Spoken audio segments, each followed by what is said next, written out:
medicine, sve ozbiljne studije ekonomske pokazuju da palijativna skrb racionalizira potrošnju. To ne znači da ona će štediti novce pa će ostati novci, nego uloženi novci koji se inače ulažu, bit će bolje raspoređeni. Pa umjesto 100 pacijenata koji će dobiti u jednom sjajnom centru skrb, dobit će ih 20.000 za iste pare. Možda čak i ako budu malo veće pare. Razlika je svima jasna. I možda jedan od primjera. Danas po DRG, DTS sustavu plaćanja, jedna hospitalizacija ozbiljna od karcinoma košta 11-14 tisuća kuna. 11-14 tisuća kuna je velik novac. Za 11-14 tisuća kuna kako to mislite mi reći? Hoćete mi to reći? Hospitalizacija, pa nije bitno koliko dana, čak nije bitno koliko dana. Hospitalizacija. Naravno, pacijenti nastoje ostati što dulje jer misle da će im to pomoći. Bolnica ih ne može držati dovoljno dugo, onda je pritisak na bolnicu. Bolnica ih mora otpustiti negdje 8., 9., 10. dan, jer iza toga se probijaju, da tako kažemo, troškovi. Pacijenti i obitelj bi htjeli da ostanu još koji dan, onda se oboje u nevolju. U nevolju je obitelj koja nakon 10-12 dana s pacijentom ide doma, u nevolju je bolnica koja generira trošak. A sustav je potrošio 10, 12, 14 tisuća kuna. Tih 10, 12, 14 tisuća kuna je dovoljno za dnevnu bolnicu i dnevnu opskrbu možda nekoliko pacijenata, koja može biti jednaka. Ili bolnica može dio kapaciteta posvetiti palijativnoj skrbi i u tim kapacitetima sa manje doktora, možda sa isto ili više medicinskih sestara uz rad volontera, posvećeni pacijentu i njegovim problemima, pruže mu bolju skrb.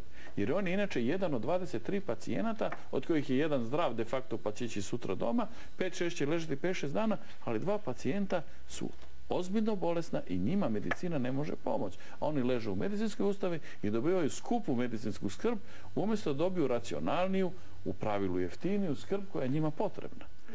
Tako da tu isto nema dvojbe da ovaj sustav, jednostavnije reći štedi, ali ja ne volim reći štedi, on racionalizira utrošene novce. Pruža bolju skrb za više osiguranika za isti novac. Ono što u stvari je cilj svakog zdravog društva. Ono što nama sada i treba u stvari.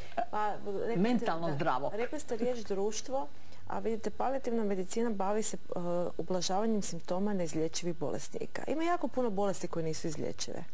Mi najčešće razmišljamo o karcinomu, jel da, o raku. Skoro. Ali gledajte, šta je sa ljudima koji imaju kronično zatajenje nekakvog srca ili jetre? A šta ćemo s jednim velikim problemom o kojem govorimo evo i na dan mentalnog zdravlja, a to su oboljeli od demencije. Znači, mi slušamo od naših kolega da u Hrvatskoj imamo oko 80.000 oboljelih od raznih vrsta demencije. Znači, ljudi koji imaju neizlječivu bolest, koja traje 6, 7, 8 godina života, koja je u zadnjoj fazi jako teška, u kojoj osoba prestaje često komunicirati, neće jesti, zaboravljiva je od početaka. E pa vidite, u Hrvatskoj ima oko 80.000 takvih bolesnika. Za bolovanje za njegu starije osobe se ne može dobiti. Znam. Skrbnici koji skrbe o tim bolesnicima ne samo da moraju godine provesti uz njih, nego i oni se troše, ne znaju kako pomoći, ne znaju kako prepoznati bol kod te osobe, ne znaju kako uspostaviti kontakt, kako psihički pomoći. Nemamo nijedan lijek u Hrvatskoj na listi za demenciju. Sve zemlje u okruženju imaju do 5 lijekova da bi se bolest zaustavila, neki simptomi ublažili, jel? U tom nekakvom kontekstu. Mi smo zemlja koja, onda se mi postavljamo pitanje, u redu, ti bolesnici nisu dovoljno jaki politički aktivni da bi se oni za sebe borili. Oni su dementni. Da. Ko će se o njima brinuti? A mi smo zemlja koja nema nijednu ustanovu za oboljele od demencije. Pa se onda, postavlja se pitanje koliko mi brinemo o starima, koliko mi brinemo o tome kako ćemo tim ljudima osigurati, jer to je nekoliko godina izdržavi života u dostojanstvu. Oni možda zaboravljaju, oni možda ne znaju reći da ih boli, ali njih boli. Mi ne znamo što sve oni osjećaju. Ako vi malo ne promijenite retoriku, ja ću tu početi plakati. I onda šta se događa? E pa vidite, meni dolaze pacijenti u psihijatrijsku ambulantu. Zašto? Jer kad više nisu mogli godinama brinuti o nekom svom, onda se dogodilo da su oni odlučili da ga smjeste u bolnicu, u neku ustanovu u kojoj je taj neko brzo umro. Jer mu se promijenilo mjesto boravka, jer je bila zadnja faza i onda krene osjećaj krivnje. Ja sam nekog svog stavio u ustanovu, on je umro zbog mene, da nisam, bio sam slab, nisam mogao skrbiti. A onda ja kažem tom nekom, razumijete, ja sam uvijek na strani onda tih skrbnika. Jer je normalno da su se potrošili. Jer je normalno da nisu imali tim koji im je došao kako treba u kuću. Jer je normalno... I onda se vrti jedan krug oni koji nose osjećaj krivnje. I sad se postavlja pitanje je li to treba sve trpiti ili lakše osnovati par timova koji će ići koji će educirati opću praksu. Je li normalni da se onda u psihijatrijskim bolnicama osnuju gerijatrijski odjeli sa onima koji će znati skrbiti kako treba onima s demencijom, jel?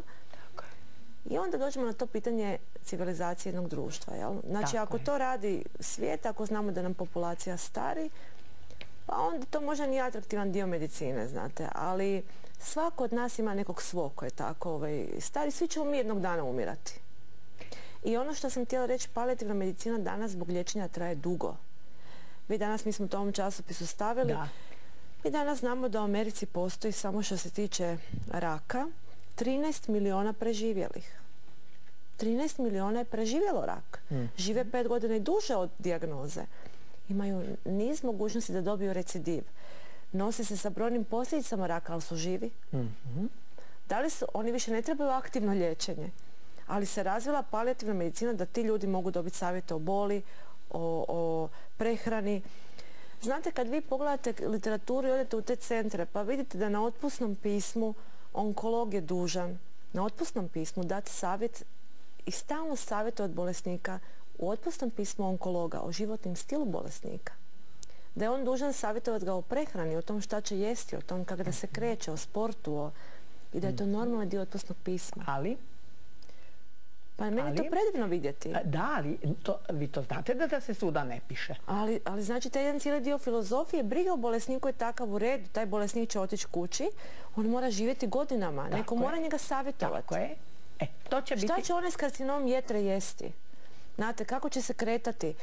Onda u suradnji s općom praksom rade se zajedničke planovi. Tako je.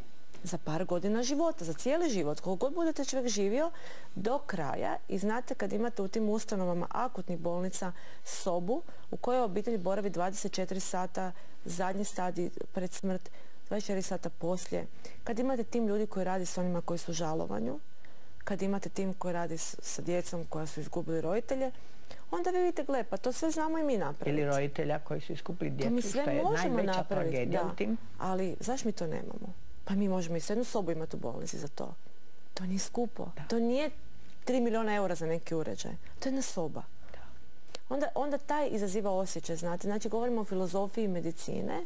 Govorimo o nečem gdje je očito kao zemlja koja je prošla puno toga 20 godina. Možda smo bili okrenuti nekom drugom dijelovima medicine, ali mislim da moramo kroz ovu akciju pokušavamo malo naglašavati neki drugi odnos liječnika i bolesnika.